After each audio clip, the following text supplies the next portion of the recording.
En 1962 paraît le roman historique de Gustave Flaubert, Salammbô. Dans ce roman, l'auteur raconte l'histoire d'amour entre Salammbô, la fille d'un général carthaginois, Hamilcar Barca, et Mato, un des chefs de l'armée de mercenaires qui s'est révolté contre Carthage. Ce roman historique est basé sur un épisode sanglant de l'histoire de Carthage, la révolte des mercenaires, qui a bien failli détruire la ville.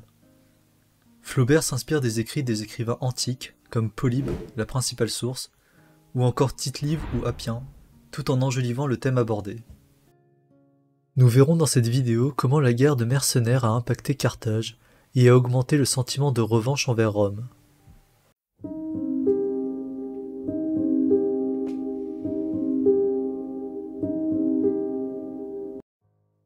En moins 241 est signé le traité de paix de Lutatius, qui met fin à plus de 20 ans de guerre entre Rome et Carthage. Cette première guerre dite punique opposa les deux cités impérialistes pour le contrôle de la Méditerranée. C'est finalement Rome qui arrive à s'imposer dans ce conflit et à remporter la guerre.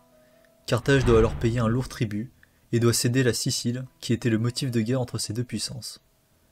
La cession de la Sicile entraîne le départ des troupes carthaginoises stationnées là-bas, car la Sicile était le principal champ de bataille terrestre entre ces deux puissances.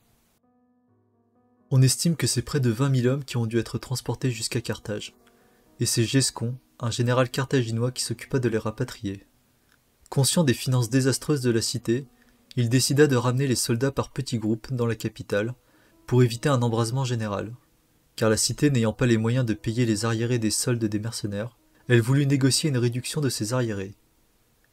Les Carthaginois décidèrent d'envoyer les mercenaires vers Sicca Veneria, située à 10 jours de marche de Carthage, et à la garnison la plus au sud-ouest du territoire carthaginois. Ce déplacement avait deux objectifs. Le premier était d'éloigner cette possible menace de la capitale, et le second était de préparer de futures expéditions vers le sud-ouest pour acquérir de nouvelles terres et butins, permettant à Carthage de se renflouer.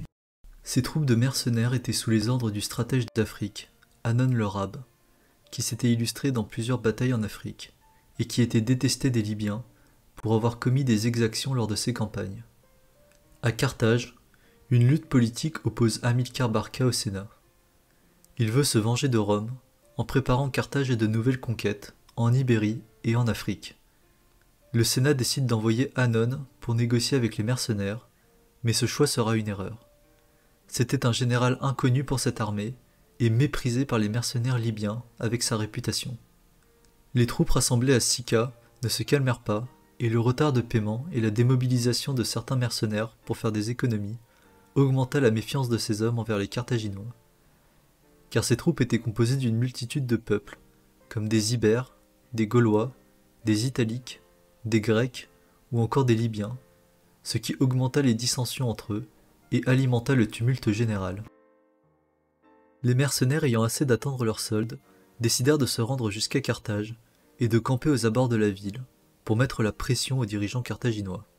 Le Sénat envoya Gescon, qui avait la confiance de ses mercenaires, pour les rassurer que leur solde serait bien versé, mais les soldats décidèrent de réaliser une grande assemblée pour élire de nouveaux chefs pour cette armée, les anciens étant jugés trop proches des Carthaginois. 3 de ces chefs émergèrent pour cette armée, Spendios, Mato et Autaritos. Chacun de ces chefs représentant un peuple, Autaritos pour les Celtes, Mato pour les Libyens et Spendios pour les Campaniens. Mato était un homme libre d'origine libyenne qui était contre les négociations avec Carthage.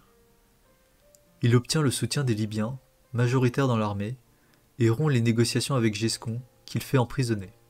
Il confisque aussi l'argent qu'il avait apporté pour payer la solde des soldats, ce qui plongea Carthage dans la guerre. L'armée rebelle décida de se diviser en 3 corps, tout en restant assez proches pour s'entraider. L'une de ces armées alla mettre le siège sur la ville d'Utique, et une autre sur Hippone. Carthage mit du temps à répondre à la menace. Elle constitua une armée de 10 000 hommes, accompagnée par des éléphants de guerre. Le commandement de cette armée alla d'abord à Hannon le Rabe, puis à Hamilcar Barca, qui défit une partie de l'armée rebelle sur les rives de la Medjerba. Mais en s'enfonçant trop profondément en territoire ennemi, Hamilcar se laisse encercler par l'armée de Spendios à Djebel Lamar. Il parvint à se dégager au prix de lourdes pertes et réussit à vaincre les rebelles. Mais ces victoires ne purent empêcher la prise d'Utique et Hippone après des mois de siège, qui décidèrent ensuite de collaborer avec les rebelles. La situation devenait de plus en plus tendue pour Carthage, quand les mercenaires situés en Sardaigne et encore fidèles à Carthage décidèrent de se révolter pour rejoindre les rebelles en moins de 139. Le Sénat décide devant l'urgence de la situation de rassembler toutes ses troupes sous un seul commandant, et c'est Hamilcar Barca qui en hérita. C'est à ce moment-là que Mato, commandant des rebelles, décida d'assiéger Carthage. La guerre prit alors une toute autre tournure.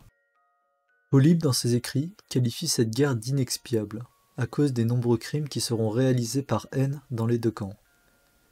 Lors du siège d'Utique, les rebelles ont fait torturer puis assassiner les 700 émissaires qui accompagnaient Gescon. Celui-ci sera violemment torturé, on lui coupera les mains et on lui brisera les cuisses, puis il fut jeté vivant dans une fosse avec ses 700 compatriotes. Ces pratiques de torture seront utilisées durant tout le conflit par les rebelles. Les Carthaginois, pour se venger, décidèrent sous l'ordre d'Hamilcar Barca de faire tuer les captifs rebelles en les faisant écraser par des éléphants. La guerre plonge alors dans une escalade de haine entre les deux parties, où ce seront les prisonniers qui en souffriront le plus. Le siège de Carthage ne put être maintenu par Mato, car Hamilcar Barca réussit avec son armée à couper les lignes d'approvisionnement des rebelles, et la ville fut ravitaillée par la mer par l'ancien ennemi de Carthage, Rome. En effet, Rome avait de nombreux intérêts à protéger Carthage. Celle-ci devait encore lui payer des indemnités de guerre, et Carthage était une plaque tournante du commerce en Méditerranée. Mais cet ancien ennemi n'hésita pas à profiter du chaos qui régnait pour s'emparer de la Sardaigne. Rome prétexta que l'armée punique en préparation pour mater la révolte de Sardaigne était une menace et n'hésita pas à déclarer la guerre à Carthage et imposa des négociations de paix pour éviter les conflits. Carthage dut alors céder la Corse et la Sardaigne à Rome et dut payer une indemnité de 1200 talents d'argent. En échange, Rome s'engagea à ravitailler Carthage lors de son siège, de ne plus aider les rebelles en les ravitaillant, et elle autorisa Carthage à recruter des mercenaires italiques pour combattre les rebelles. Grâce au ravitaillement maritime, les rebelles durent lever le camp, et près de 50 000 soldats, menés par Spendios et Otarios, reprirent les tactiques de guérilla pour essayer d'épuiser les forces carthaginoises. Mais les forces rebelles furent piégées par Hamilcar Barca dans le défilé de la Scie, une grande vallée près d'El Manchar. Les forces rebelles se font annihiler par les Carthaginois, Spendios est capturé et il se fera crucifier par Hamilcar. Le dernier chef rebelle, Mato, fuit en essayant de regrouper de nouvelles forces pour continuer le combat contre Carthage, mais il se fit vaincre et capturé. Il sera emmené à Carthage, où il mourra après de longs supplices. Avec sa mort vient la fin de la révolte libyenne, et la Cora punique se pacifia. Pour conclure, cette révolte des mercenaires, qualifiée par Polybe de guerre inexpiable, fut un coup dur pour Carthage, juste après la défaite de la première guerre punique. Elle perdit le contrôle de la Corse et de la Sardaigne, et dut payer une autre indemnité à Rome. Cependant, cette guerre vit la montée en puissance d'Hamilcar Barca, qui devint après la révolte stratège de Libye. Ce stratège jouera un rôle important dans le redressement de la puissance carthaginoise, en lançant de nouvelles conquêtes plus à l'ouest, en Espagne. Ce général eut un fils, à qui il fit jurer de détruire Rome. Ce cannibale Barca essaya de faire durant la deuxième guerre punique.